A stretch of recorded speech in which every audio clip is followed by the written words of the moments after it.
السلام علیکم ورحمۃ اللہ. لا حول ولا قوة الا باللہ. حسبنا اللہ ونعم الوکیل.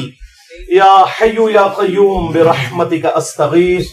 لا الہ الا انت سبحانک انی کنت من الظالمین. ربنا آتنا من لدنک رحمہ وہیئ لنا من امرنا رشدا. ربنا آتنا فی الدنیا حسنہ وفی الآخرة حسنة وقنا عذاب النار. اللهم صل على محمد وعلى آل محمد وأصحاب محمد وأزواج محمد وأمة محمد أجمعين إلى يوم الدين. آمين. الحمد لله رب العالمين والصلاة والسلام على سيد الأنبياء والمرسلين وعلى آلہ واصحابہ اجمعین الی یوم الدین. الحمدللہ آج 20 اگست 2023 کو سنڈے کے دن ہمارا یہ پبلک سیشن نمبر 108 منعقد ہونے جا رہا ہے. آپ کے یہ ریئل ٹائم سوالات پرچیوں کی شکل میں میرے پاس آئے ہوئے ہیں. انشاءاللہ میں انہیں بعد میں ڈسکس کروں گا. پہلے اس ویک کا ایک بڑا دل خراش انسیڈنٹ اسے میں چاہ رہا ہوں کہ تھوڑا بریف کر دوں، اور وہ ہے 16 اگست 2023 کو جو فیصل آباد کے پاس ایک شہر ہے جڑاں والا، وہاں پر کرسچن کالونی کے اندر توہین مذہب کی آڑ میں ایک مبینہ جو بیان کی گئی، اس کی ابھی تصدیق نہیں ہوئی کہ وہ کس حد تک درست ہے، اس کے پیچھے کون ہے، قرآن حکیم کی بے حرمتی، اسے بنیاد بنا کر تقریباً 19 کے قریب گرجوں کو آگ لگائی گئی، جلا کر راکھ کر دیا گیا، وہاں سے صلیبیں اتار کے توڑ دی گئیں، اور تقریباً 86 مکانات جو ہیں وہ نظر آتش ہوئے ہیں. اللہ کا شکر ہے کہ کوئی جانی نقصان نہیں ہوا، کیونکہ پہلے ہی اناؤنسمنٹ کر دی تھی وہاں پر مساجد سے لوگوں نے کہ ہم انورٹڈ کاما میں بڑا مقدس کام کرنے والے ہیں، اور شکر ہے وہاں پہ لوگوں کو عقل تھی اور انہیں یہ یقین تھا کہ ہماری اسٹیٹ ہمیں بچانے کے لیے نہیں آئے گی. ہماری اسٹیٹ صرف ایکٹیو ہوتی ہے جب کسی اسٹیٹ کے ادارے کے بارے میں کوئی ورڈکٹ دے دے، کبھی غدار وطن کے نام کے اوپر اور کبھی توہین عدالت کے نام کے اوپر. عوام الناس کا کوئی پرسان حال نہیں ہے، تو وہاں سے عوام نکل گئی تھی. اس وجہ سے شکر الحمدللہ کافی حد تک بچت ہو گئی، لیکن املاک کو تو نقصان پہنچا ہے، اور جو گرجے ہیں ان کی توہین تو ہوئی ہے. جن لوگوں نے بڑی محنت سے سالوں کی کمائی کر کے یہ جمع پونجی اپنی جمع کی تھی، وہ تو لٹ گئی، اور اس پر ترا یہ کہ نہ صرف آگ لگائی گئی بلکہ ان کے گھروں سے چیزوں کو لوٹا گیا. کسی کا زیور تھا تو وہ بھی نہیں مل رہا، یعنی ایک قسم کا آپ سمجھ لیں کوئی میدان جنگ انہوں نے بنا لیا تھا اسے. اور جو لوگ وہاں نعرے لگا رہے تھے لبیک یا رسول اللہ کے، تو یہ رسول اللہ صلی اللہ علیہ وآلہ وسلم کی تعلیمات کا مذاق اڑانے کے مترادف ہے. آپ صلی اللہ علیہ وآلہ وسلم کی تو ایسی کوئی تعلیمات نہیں ہے. خیر، وہ نعرے لگانے سے کم از کم عوام الناس کو پتہ چل گیا یہ کون سی پارٹی ہے، کن سے موٹیویٹڈ لوگ ہیں. ہمارے جو آئی جی پنجاب ہیں ڈاکٹر عثمان صاحب حفظہ اللہ تعالی، نیک سیرت انسان ہے، اچھے انسان ہیں، ہر جگہ اس طرح کے مواقع کے اوپر وہ پہنچتے ہیں. اس موقع پہ بھی وہاں پہ پہنچے وہ، اور انہوں نے ایک بڑی حیران کن بات بتائی جو میرے لیے بڑی اسٹانشنگ تھی. وہ کہنے لگے کہ پولیس انہیں روکنے میں اس لیے ناکام ہوئی ہے کہ 6000 کے قریب مجمع بیک اپ میں تیار تھا جس نے وہاں پہ حملہ کرنا تھا، اور ہمارے پاس اتنی نفری نہیں تھی. اگر ہم کنفرنٹ کرتے تو زیادہ نقصان ہوتا. اب اگر آئی جی پنجاب یہ سٹیٹمنٹ دے رہے ہیں ویڈیو میں، تو اس کا مطلب تو بہت خطرناک ہے. کہ 6,000 موٹیویٹڈ لوگ اس طرح کی ایکٹیویٹیز پرفارم کرنے کے لیے وہاں پر موجود تھے، تو یہ اسٹیٹ کس قسم کی تربیت کر رہی ہے، یا یہاں پہ بیٹھے ہوئے لوگ کس قسم کے لوگ پروڈیوس کر رہے ہیں کہ جہاں اتنا بڑا مجمع آپ کو اویلیبل ہو جاتا ہے. پلس انہوں نے یہ بھی کہا کہ ہم اگر کوشش بھی کرتے ان کو روک نہیں سکتے تھے، اس لیے ہم نے پھر کوشش کی کہ جو لوگ یہاں سے نکل سکتے ہیں انہیں تو بچا کے نکالیں. تو یہ سیدھا سیدھا اسٹیٹ کا فیلئر ہے. اس کو آپ جو بھی نام دیں، اس کی کوئی اور جسٹیفیکیشن نہیں ہو سکتی سوائے اس کے کہ ہم بالکل اسٹیٹ کے طور پر فیل ہو چکے ہیں اپنے شہریوں کو تحفظ دینے میں. اور یہ حقیقت بات ہے کہ اس طرح کے جو مذہبی غنڈے ہیں، انہوں نے پاکستان کو نہ صرف غیر مسلموں کے لیے بلکہ مسلمانوں کے لیے بھی جہنم بنا دیا ہے پریکٹیکلی. اور ان کا علاج میرے پاس ہے، وہ انشاءاللہ میں نے برین سٹارمنگ کرنے کے بعد 3 نکاتی ایجنڈا رکھا ہوا ہے، وہ میں انشاءاللہ اینڈ پہ بتاؤں گا کہ ان کا علاج کیا ہے، جو اب کرنے کی ضرورت پڑ گئی ہے، ورنہ یہ معاملات اب رکنے کے نہیں ہیں. صلیب توڑ کر نیچے پھینکی گئی. مجھے بتائیں اسی فرقے والے کی مسجد سے اگر نقش نالین پاک کوئی توڑ کے اس طرح زمین پر پھینکے تو انہیں کتنی تکلیف ہوگی. دوسروں کے مقدسات کا یہ احترام نہیں کرتے، اور دوسری طرف پوری دنیا کو ہم یہ میسج دیتے ہیں کہ اسلام جو ہے وہ ریلیجن آف پیس ہے، امن کا دائی ہے. اسلام کا مطلب ہی سلامتی ہے. To acquire peace by submitting your will to Allah, اپنی رضا اپنے رب کے حوالے کر کے امن و سلامتی کا حصول اس دنیا میں بھی اور آخرت میں بھی، یہ اسلام کی ڈیفینیشن ہے. اور پریکٹیکلی اس وقت مسلمان انسانیت کے لیے ایک درد سر بن چکے ہیں.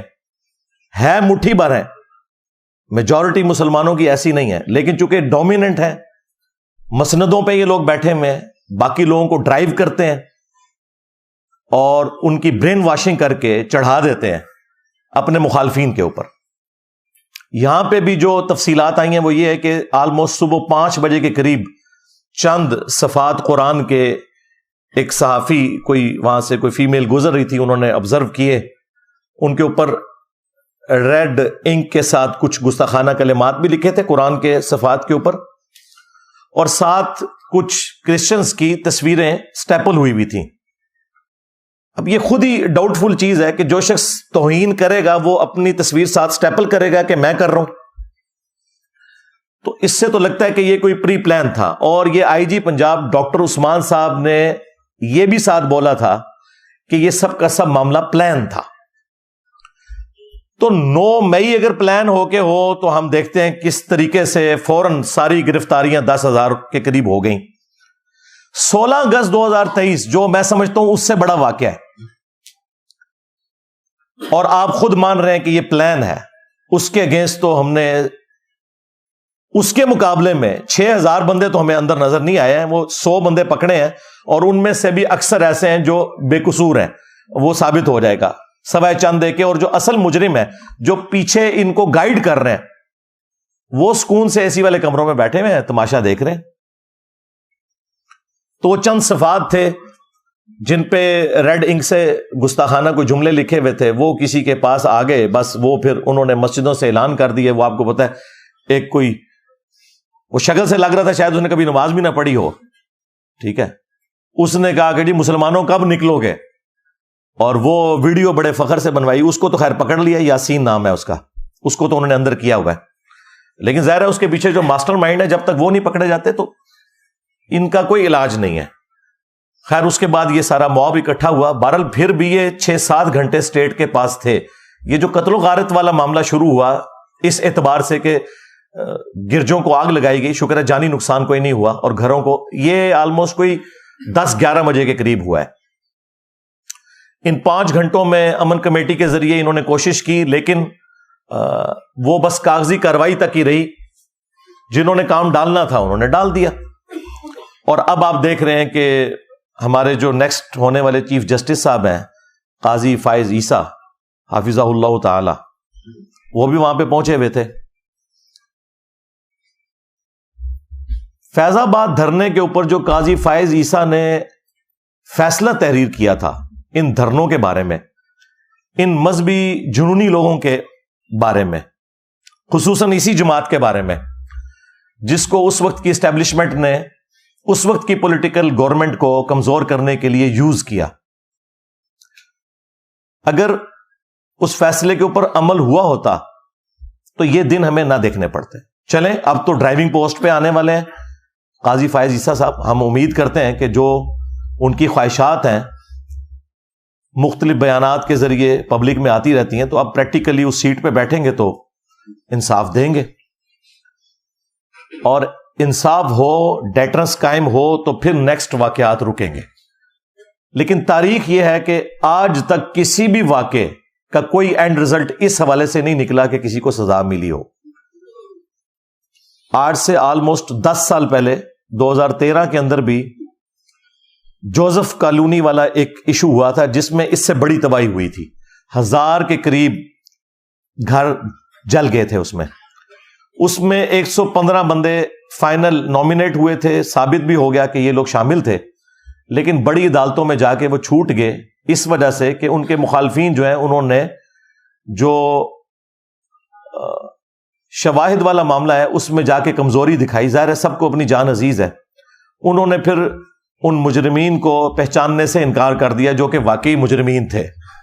میرا خیال ہے کہ آج کے اس ماڈرن دور کے اندر جب سی سی ٹی وی کیمرہ کے اندر سب کچھ ریکارڈنگ موجود ہے اور آپ نادرا کے آن لائن ریکارڈ کے ذریعے بالکل اسپیسیفائی کر سکتے ہیں کہ کلپریٹ کون ہے، تو یہ شواہد والا معاملہ چھوڑے ہیں، اب تو اس سے بات آگے جا چکی ہے۔ اگر کوئی شخص گواہی سے پیچھے بھی ہٹ جائے تو اسٹیٹ کا کام ہے کہ فرنٹ سے لیڈ کرے اور مجرمین کو سزا دے۔ تو وہ 115 لوگ باعزت رہا ہو گئے، تو مجھے بتائیں جب وہ رہا ہوئے ہیں تو پھر دوبارہ جب ان کو موقع ملے گا تو دوبارہ وہ اپنی جنت پکی کروانے کے لیے اس قسم کی ایکٹیویٹی پرفارم کریں گے۔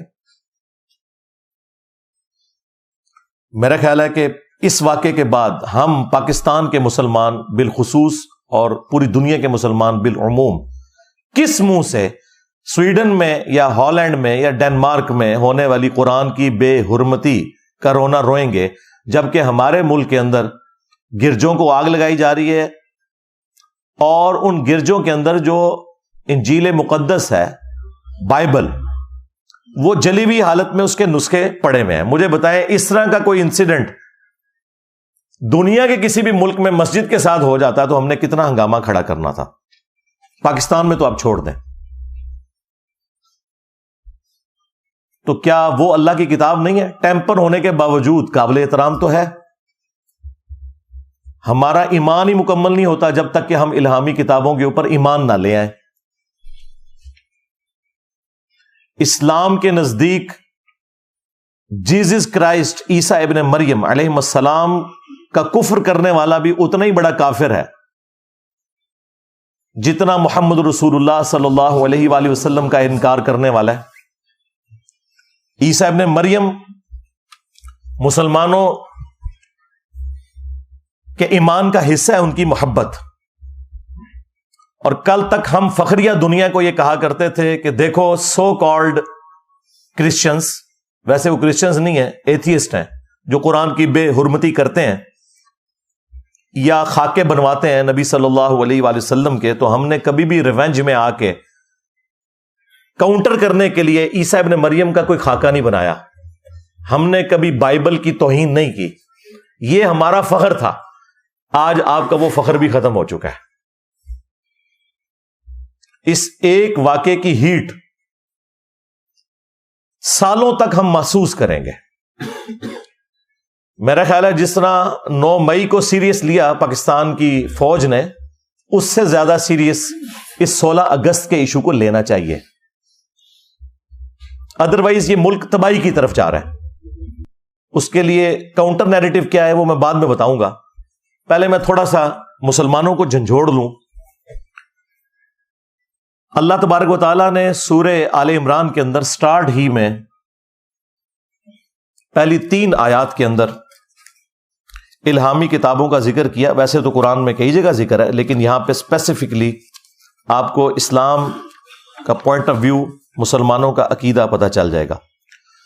اعوذ باللہ من الشیطان الرجیم، بسم اللہ الرحمن الرحیم، الف لام میم، یہ تو حروف مقطعات ہیں۔ اللہ لا الہ الا هو الحی القیوم، اللہ ہی ہے کہ جس کے سوا کوئی معبود نہیں، اور وہ خود سے زندہ ہے، ہر چیز کو قائم کیے ہوئے ہے، تھامے ہوئے ہے۔ نزل علیک الکتاب بالحق، اے محبوب صلی اللہ علیہ وآلہ وسلم، یہ قرآن کتاب ہم نے آپ کے اوپر نازل کی ہے حق کے ساتھ، با مقصد، پرپز فل، مصدقا لما بین یدیہ، جو کہ تصدیق کرتی ہے ان کتابوں کی جو پہلے سے موجود ہیں لوگوں کے ہاتھ میں۔ تصدیق اس اعتبار سے کرتی ہے کہ وہ کتابیں بھی اللہ کی کتابیں تھیں، اور پریکٹیکلی تصدیق اس اعتبار سے کرتی ہے کہ ان کتابوں میں آخری کتاب اور آخری پیغمبر صلی اللہ علیہ وآلہ وسلم کی پروفیسیز موجود تھیں، تو قرآن کا آنا اور نبی صلی اللہ علیہ وآلہ وسلم کا آ جانا ان کتابوں کی تصدیق ہوگی کہ پریکٹیکلی ان کی پروفیسی صحیح ثابت ہوئی۔ وَأَنزَلَ التَّوْرَاةَ وَالْإِنجِيلَ، اور اللہ ہی نے اتاری تورات بھی اور انجیل بھی، اولڈ ٹیسٹمنٹ بھی اور نیو ٹیسٹمنٹ بھی، من قبل، اس سے پہلے، قرآن کے نزول سے پہلے، ہدی للناس، انسانیت کی ہدایت کے لیے، وَأَنزَلَ الْفُرْقَانَ، اور اب اللہ تعالیٰ نے حق اور باطل میں تمیز کرنے والی کتاب نازل کر دی ہے، یعنی فائنل ٹیسٹمنٹ۔ اولڈ ٹیسٹمنٹ بھی اللہ نے نازل کیا، نیو ٹیسٹمنٹ بھی، اور یہ فائنل ٹیسٹمنٹ الفرقان، حق اور باطل میں تمیز کرنے والی کتاب، یعنی ان کتابوں کے اوپر یہ نگہبان ہے کتاب۔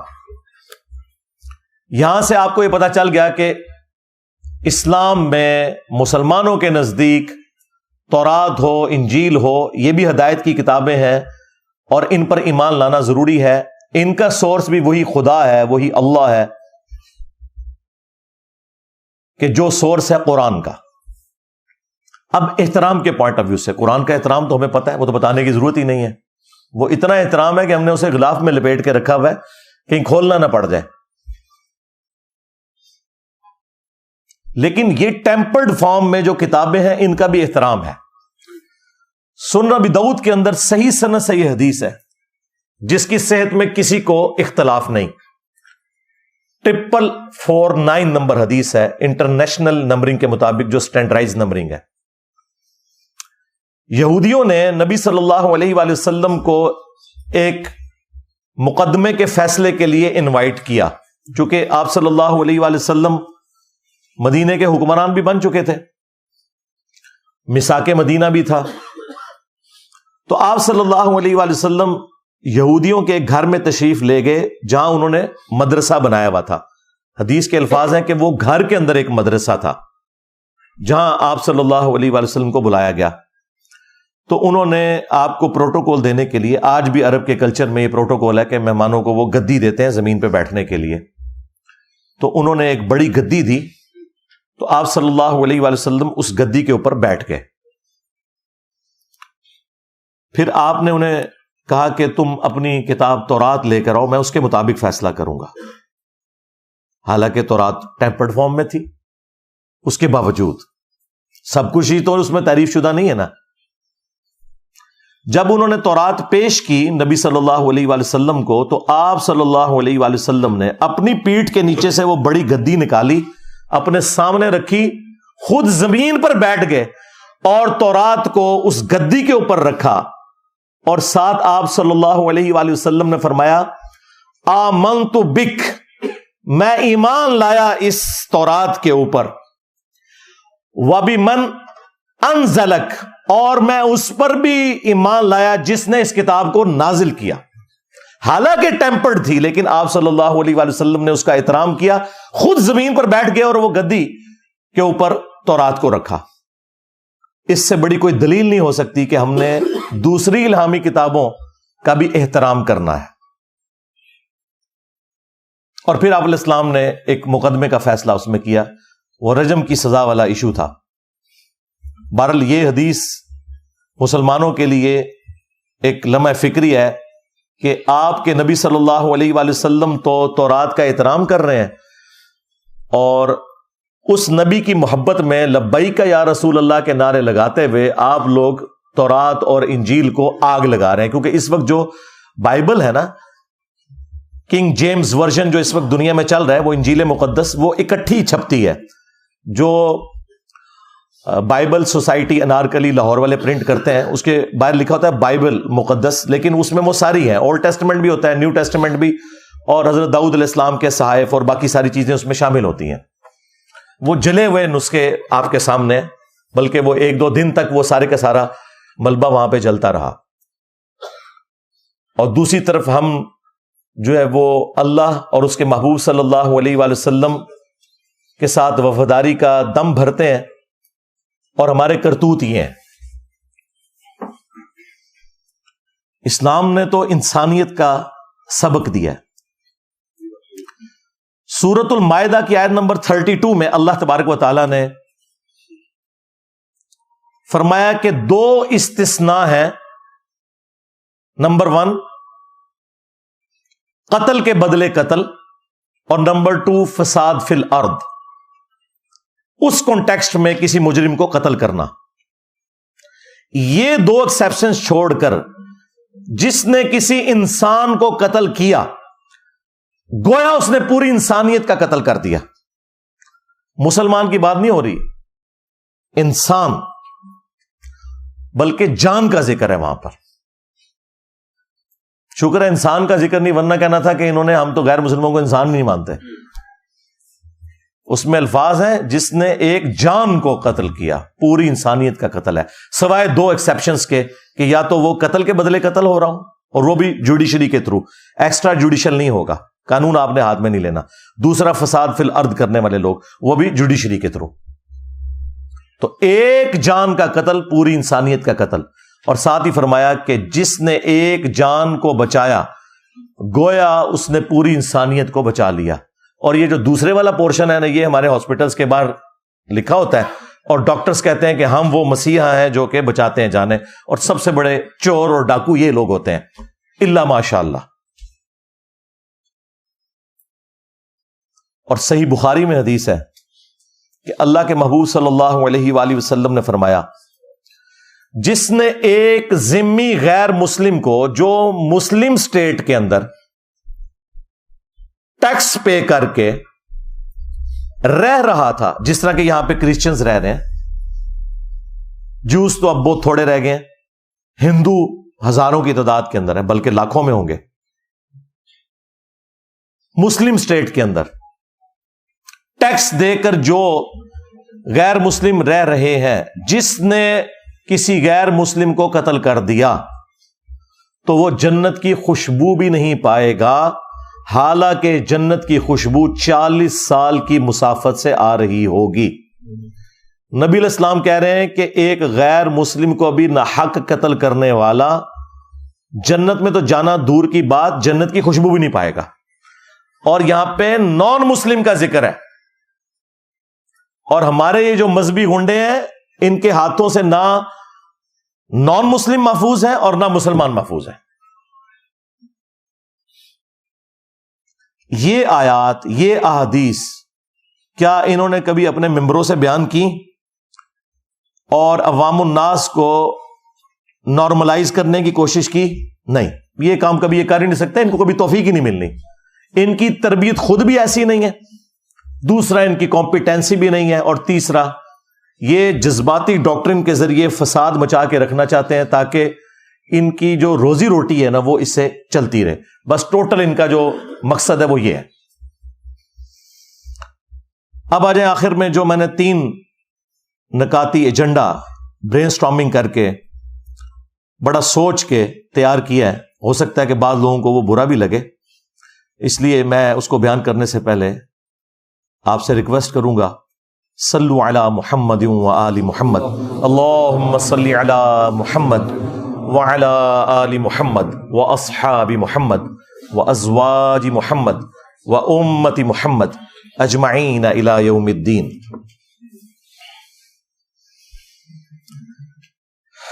علمی پوائنٹ نمبر 1، یا آپ کہہ لیں کہ کاؤنٹر نیریٹو کا جو پوائنٹ نمبر 1 وہ ہے فوری انصاف. جب تک فوری انصاف نہیں ہوگا، نہ صرف اس معاملے میں بلکہ آج تک جتنے بھی اس طرح کے ایکسٹرا جوڈیشل معاملات ہوئے اور ان میں مجرمین آئیڈینٹیفائی ہوئے، ان کو سزائیں نہیں دی جائیں گی، تب تک مستقبل میں کبھی بھی ڈیٹرنس نہیں ہوگی.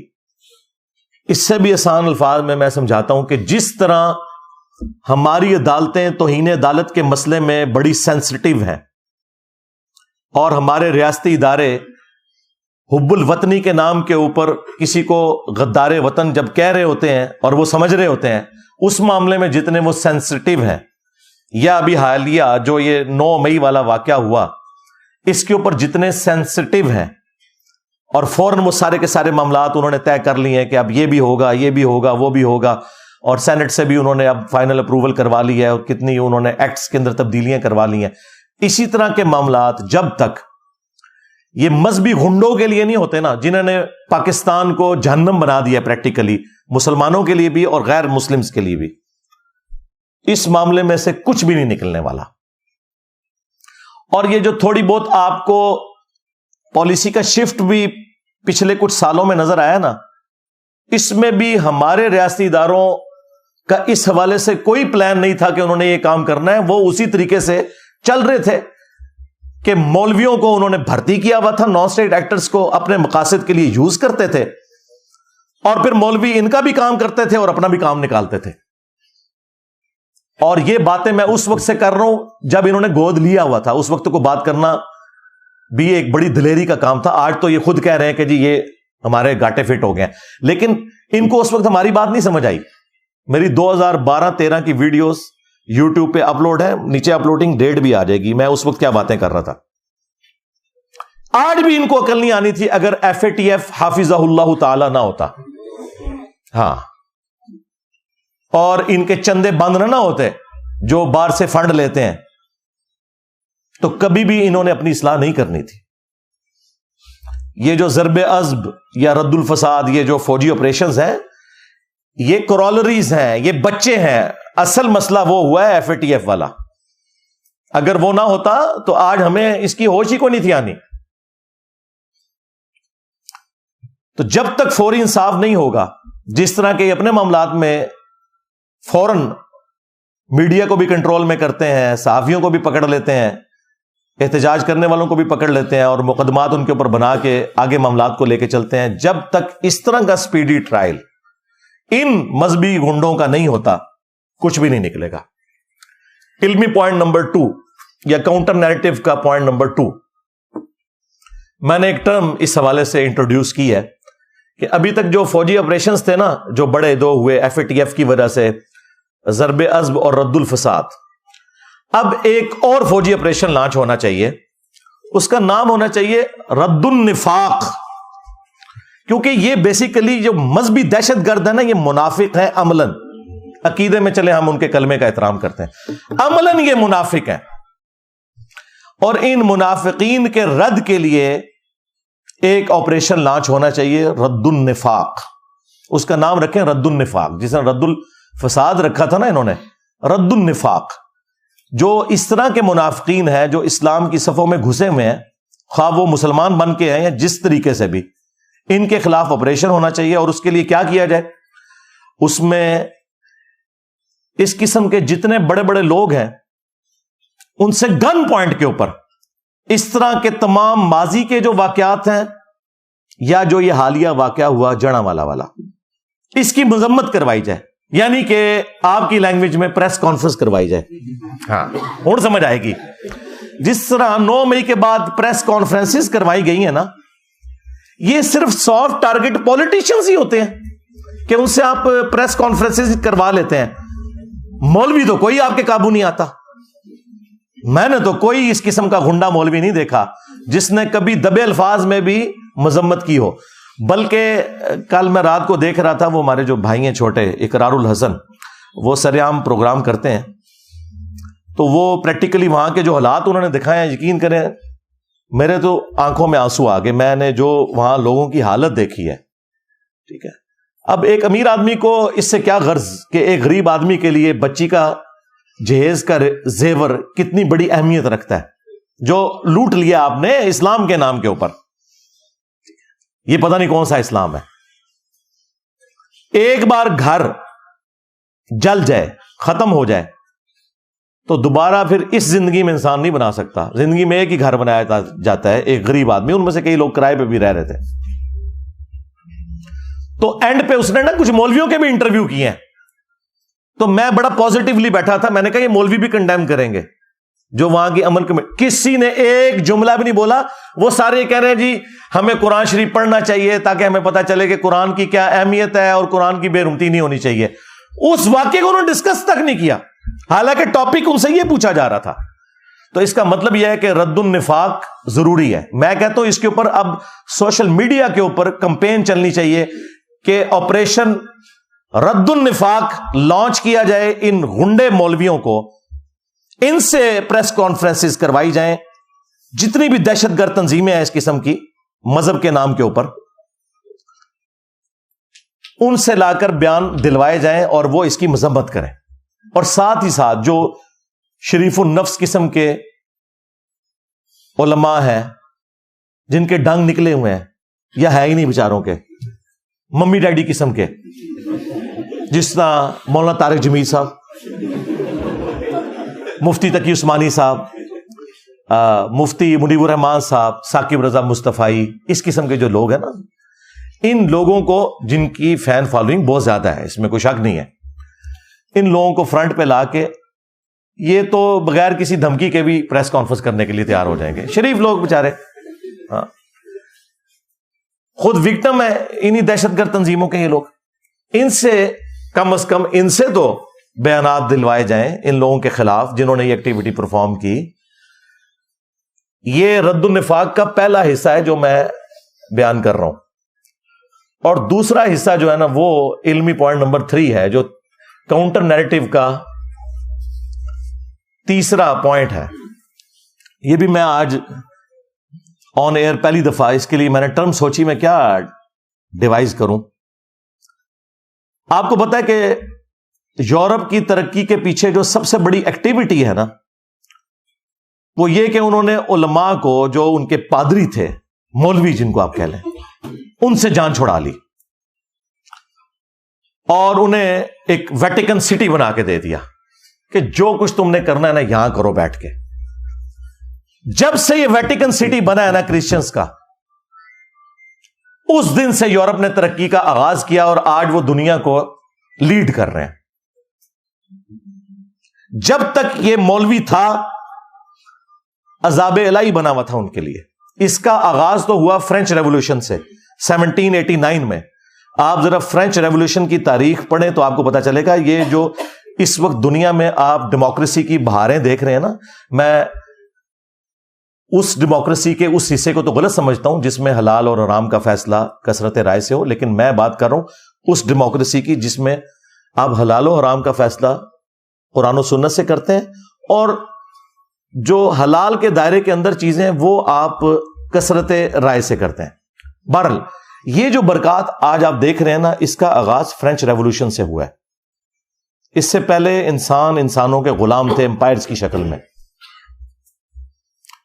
نبی صلی اللہ علیہ وآلہ وسلم نے جو ریولوشن برپا کی خلافت راشدہ کے دور کے اندر, تو وہ بڑے اچھے طریقے سے چلی, لیکن بعد میں پھر ایک سپر پاور ہم بھی بن گئے اور بنو امیہ اور بنو عباس یہ بھی امپائرز کھڑی ہو گئی, اور پھر وہی سلسلے شروع ہو گئے جو رومنز کے تھے, پرشینز کے تھے.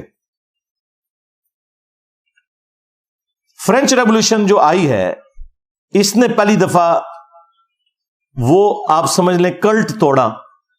وہاں پہ بھی جو پادری تھے وہ کیا کرتے تھے, وہ چندے عوام سے بٹورتے تھے, کچھ شہنشاہ کو کھلاتے تھے اور کچھ اپنے چرچز کے اوپر اور اپنی ذات کے اوپر لگاتے تھے, اور یہ سلسلہ چل رہا تھا. پھر عوام کو وہاں ہوش آئی اور انہوں نے کہا کہ یار ان مولویوں سے جان چھڑاؤ, اور پھر ان ساروں کو پھانسیاں دی گئی ہیں, حتیٰ کہ شہنشاہ بھی اور وہ بھی.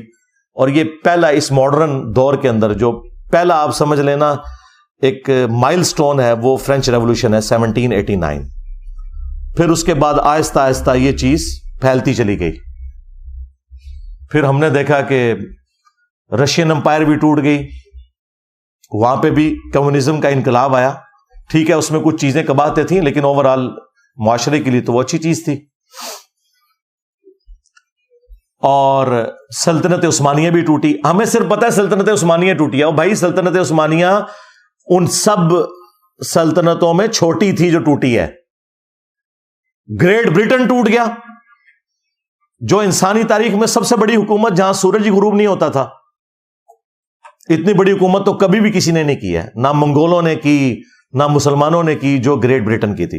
یعنی پورا اب سب کانٹیننٹ ان کے پاس تھا, اندازہ کریں. اور ادھر سے آسٹریلیا اور وہ سارے علاقے اور پھر افریقہ تک ان کی حکومت وہ بھی ٹوٹ گئی. جرمنی کی حکومت بھی ٹوٹی. یہ ساری کی ساری امپائرز ٹوٹنا شروع ہوئی, لیکن آغاز ہوا فرینچ ریولوشن سے. اور اس کو اگر آپ سٹڈی کریں گے تو آپ کو پتا چلے گا وہاں بھی مسئلہ مولوی تھا. یہ آج آپ جو سکون کی زندگی دنیا میں گزار رہے ہیں نا, آپ نے ارطغرل ڈرامے میں, وہ تو زیادہ تر تو ڈرامہ ہی ہے اس کے اندر, لیکن اوور آل جو چیز دکھائی گئی ہے نا, یہی ہوتا تھا کہ لوگ بےچارے دن کے وقت شکار کرنے گئے ہیں, واپسی پہ آئے تو سارے فیملی ممبرز ہی قتل ہو گئے ہیں, کسی قبیلے نے حملہ کیا اور سارا کچھ ملیا میٹ کر دیا. اب تو اس طرح نہیں ہوتا. یہ ساری برکات ہے فرینچ ریولوشن کی اور اس کے بعد امپائرز گرنے کی. اور پھر آخری جو بلو ہوا ہے نا, وہ سیکنڈ ورلڈ وار ہے. ہٹلر ایک اس دنیا کے لیے عذاب الہی تھا, لیکن اس کا فائدہ یہ ہوا کہ ہٹلر کی ان جنگوں کی وجہ سے, اگرچہ وہ جنگ تو ہار گیا, لیکن گریٹ برٹن اتنی کمزور ہو گئی کہ انہیں مجبوراً ہمیں آزادی دینی پڑی. یہ آپ کو جو بتایا جاتا ہے نا ہمارے بزرگوں کی قربانیاں, یہ بزرگوں کی قربانیاں بعد میں ہیں جو پارٹیشن کے وقت ہوئی. بیسیکلی گریٹ برٹن اس امپائر کا بوجھ اب اٹھا ہی نہیں سکتی تھی. ان کے پاس اتنے ریسورسز نہیں رہے تھے, کیونکہ وہ اس دوسری جنگ عظیم میں اتنے کمزور ہو گئے تھے کہ یہ معاملات چلا نہیں سکتے تھے. اگر وہ دوسری جنگ عظیم نہ ہوئی ہوتی نا تو آج یہاں پہ بلٹ ٹرین چل رہی ہوتی. ہاں, یعنی انگریز بیٹھے ہوتے ہیں. ہاں,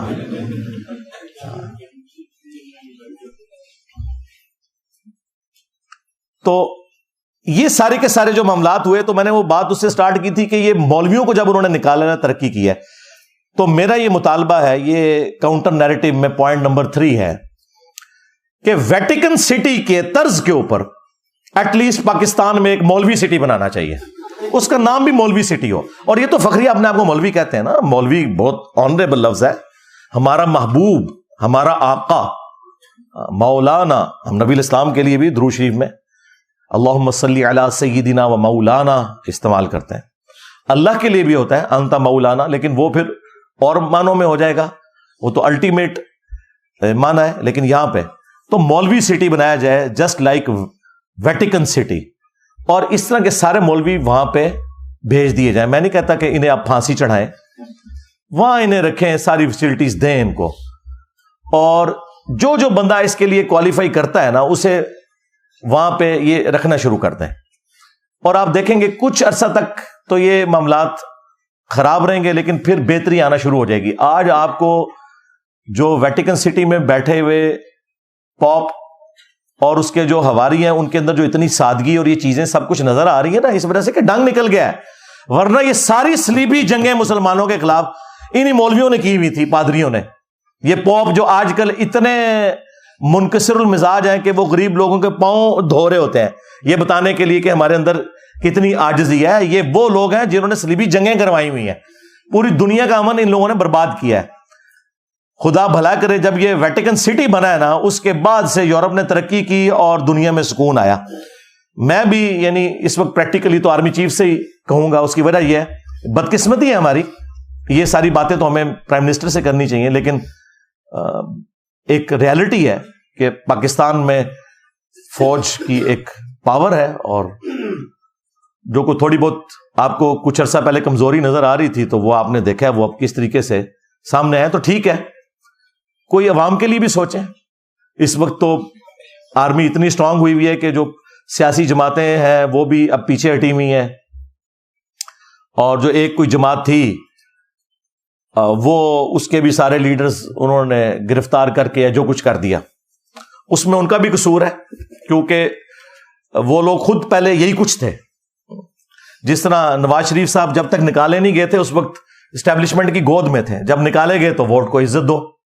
عمران خان صاحب نے جو اپنے مخالفین کے ساتھ کیا اسٹیبلشمنٹ کے ساتھ مل کے, جو جو شرمناک حرکتیں کی, آج وہ بھگت رہے ہیں. ہم اس وقت بھی کہتے تھے کہ یہ آپ کے ساتھ بھی یہ کچھ ہوگا, اور میں نے اس وقت بھی کہا تھا اس وقت ہم آپ کے لیے آواز اٹھائیں گے جس طرح آج آپ کے مخالفین کے لیے اٹھا رہے ہیں, اور الحمدللہ اٹھائی.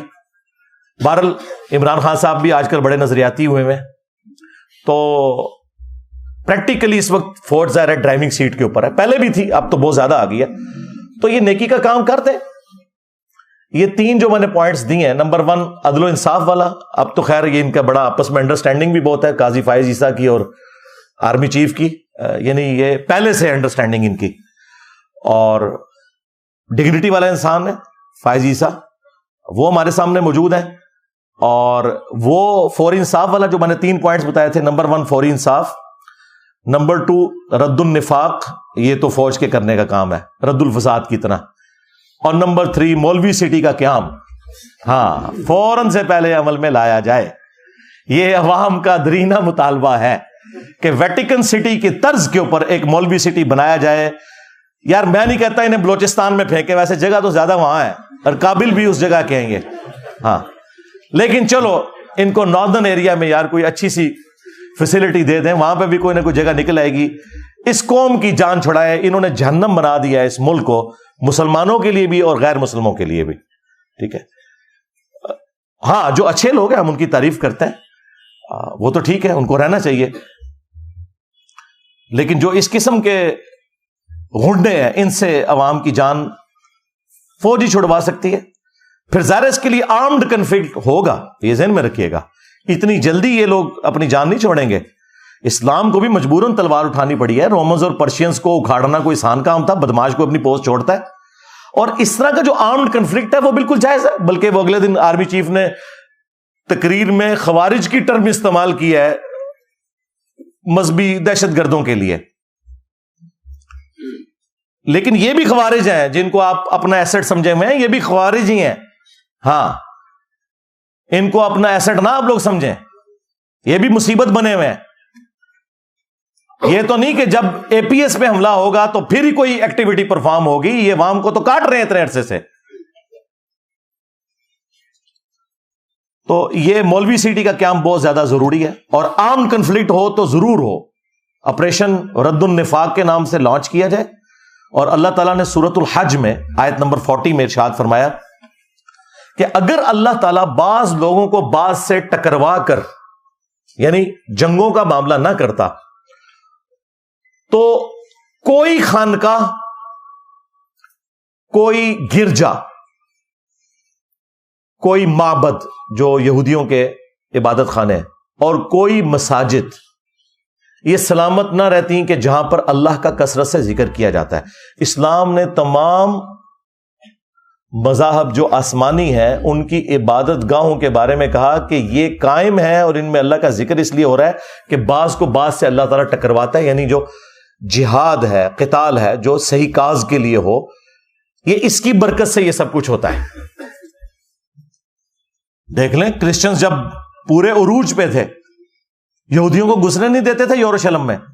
یہ تو بیت المقدس جب سیدنا عمر نے فتح کیا تو انہوں نے انٹرنیشنل سٹی ڈکلیئر کیا اور یہودیوں کو آنے کی اجازت ملی. تو وہ اگر آرمڈ کنفلکٹ سیدنا عمر نہ کرتے, جنگ یرموک نہ ہوئی ہوتی, تو یہودی اپنے اس علاقے میں واپس جا سکتے تھے یا وہاں زیارت کے لیے جا سکتے تھے. تو اس طرح کا آرمڈ کنفلکٹ تو کرنا پڑتا ہے. باقی اسلام نے کبھی تلوار کی زور پہ کسی کو اسلام میں داخل نہیں کیا. ہاں, وہ سورۃ البقرہ میں واضح آیت ہے, لا اکراہ فی الدین قد تبین الرشد من الغی. دین قبول کرنے کے معاملے میں کسی کے اوپر کوئی جبر نہیں ہے. اللہ تعالیٰ نے ہدایت کو گمراہی سے الگ کر کے بیان کر دیا ہے. اب جس کی مرضی وہ قبول کرے, جس کی مرضی نہ قبول کرے. اینڈ پہ میں پھر ریکویسٹ کروں گا کہ انصاف کا دامن تھاما جائے, اور فوراً سے پہلے کوئی اس معاملے میں حق کی آواز سننے کو ملے ہمارے بڑوں کی طرف سے, چیف جسٹس کی طرف سے, آرمی چیف کی طرف سے. پرائم منسٹر تو اس وقت پریکٹیکلی کوئی ہے ہی نہیں ہے کیونکہ الیکٹڈ بندہ نہیں ہے, لہٰذا وہ تو ایک برکت کے لیے ہیں, ان کا بھی چلے نام لے دیتے ہیں, وہ بھی خوش ہو جائیں. تو جب کوئی الیکٹڈ پرائم منسٹر آئے، کوئی بھی آئے جو عوام کا نمائندہ ہو، تو اس کے لیے میں پہلے ریکویسٹ کر رہا ہوں کہ آپ نے حق کے لیے، انصاف کے لیے کھڑے ہونا ہے عوام کے ساتھ. اور سورۃ المائدہ میں اللہ تعالیٰ نے یہاں تک فرمایا کہ اے ایمان والو، اللہ تعالیٰ کے لیے گواہی دیتے ہوئے انصاف کے لیے کھڑے ہو جاؤ، اور تمہیں کسی قوم کی دشمنی اس پر نہ ابھارے. وَلَا يَجْرِمَنَّكُمْ شَنَآنُ قَوْمٍ عَلَىٰ أَلَّا تَعْدِلُوا اعْدِلُوا هُوَ أَقْرَبُ لِلتَّقْوَىٰ. کسی قوم کی دشمنی تمہیں اس پر نہ ابھارے کہ تم انصاف کا راستہ چھوڑ دو. انصاف کرو، یہی تقوی کے قریب ہے. آپ نے یہ نہیں دیکھنا کہ اس میں اب رگڑا ہمارے مسلمان بھائیوں کو لگ رہا ہے، نہیں، رگڑا لگانا ہے، تب ہی آپ پاکستان کو ایک بہتر مستقبل دے سکتے ہیں. میں اس پہ اور بھی کافی دیر بول سکتا تھا، لیکن وہ پھر ویڈیو بہت لمبی ہو جائے گی. لیکن میں نے اتنی بات کی ہے کہ جو عوام الناس تک پہنچے اور بڑوں تک پہنچے، اور سوشل میڈیا کے ذریعے یہ آواز بلند ہو کہ اب پاکستان کو جو آپ لوگوں نے جہنم بنایا ہوا ہے، خدا کے لیے ان لوگوں سے ہماری جان ہمارے بڑے چھڑوائیں. اور کاؤنٹر نیریٹو بھی میں نے دے دیا ہے. یعنی لوگ کہتے ہیں کہ صرف لوگ چیختے ہیں، میں تو ہر کریٹیکل ٹاپک کے اوپر بولتا ہوں، پھر کاؤنٹر نیریٹو بھی اور اس کا سولوشن بھی دیتا ہوں. اینڈ پہ ہم دعا کرتے ہیں پاکستان کے لیے بالخصوص، اور باقی مسلم امت کے لیے بالعموم، اور باقی پوری انسانیت کے لیے بالعموم، کہ اللہ تعالیٰ اس دنیا کو رہنے کے قابل جگہ بنائے. اللہم انی اسألک بانک انت اللہ لا الہ الا انت الاحد الصمد الذی لم یلد ولم یولد ولم یکن له کفوا احد والہکم الہ واحد لا الہ الا هو الرحمن الرحیم الف لام میم اللہ لا الہ الا هو الحی القیوم. اللہم صلی علی محمد وعلی آل محمد. اللہم ربنا آتنا فی الدنیا حسنہ وفی الآخرۃ حسنۃ وقنا عذاب النار. ربنا آتنا من لدنک رحمہ وہیئ لنا من امرنا رشدا. اللہم احسن عاقبتنا فی الامور کلہا وَأَجِرْنَا مِنْ خِزْيِ الدُّنْيَا وَعَذَابِ الْآخِرَةِ. اے اللہ، جن جن بھلائیوں کا سوال تیرے محبوب صلی اللہ علیہ وآلہ وسلم نے تجھ سے کیا، ہمارے حق میں، ہمارے ماں باپ کے حق میں، پوری امت کے حق میں قبول و منظور فرما. خصوص بالخصوص اے اللہ کشمیر میں، انڈیا میں، فلسطین میں، چائنا میں، افغانستان میں، شام میں، عراق میں، یمن میں، جہاں کہیں بھی مسلمان پاکستان کے اندر بھی کس پرسی کی زندگی گزار رہے ہیں، غیب سے ان کی عزت، آبرو، جان و مال کی حفاظت فرما. اے اللہ خصوص بالخصوص ہمارے ملک پاکستان کی خیر فرما، اسے اندرونی اور بیرونی خطرات سے محفوظ فرما، اسے رہنے کے قابل بنا. اے اللہ اسے ترقی عطا فرما، اور یہاں پر یہ جو مذہبی گنڈے ہم پر مسلط ہوئے ہیں، اے اللہ ان کے شر سے ہماری جان چھڑا، اور پاکستان کو مسلمانوں کے لیے بھی، غیر مسلموں کے لیے بھی ایک امن کا گہوارہ بنا. اے اللہ حاضرین کے دلوں میں جو جو نیک اور جائز دعائیں ہیں قبول و منظور فرما. اے اللہ جو مسلمان فوت ہو چکے ہیں ان کی مغفرت فرما، جو زندہ ہیں انہیں قبر و آخرت کی تیاری کرنے کی توفیق عطا فرما. اے اللہ تمام مسلمانوں کی تمام دینی، دنیاوی، جسمانی، روحانی، ظاہری، باطنی پریشانیاں، تکلیف، مصیبتیں، دکھ درد، بیماریاں، دشواریاں دور فرما. سبحان ربک رب العزت عما یصفون وسلام علی المرسلین والحمد للہ رب العالمین وصلی اللہ علی النبی الکریم وعلی آلہ واصحابہ اجمعین الی یوم الدین. آمین.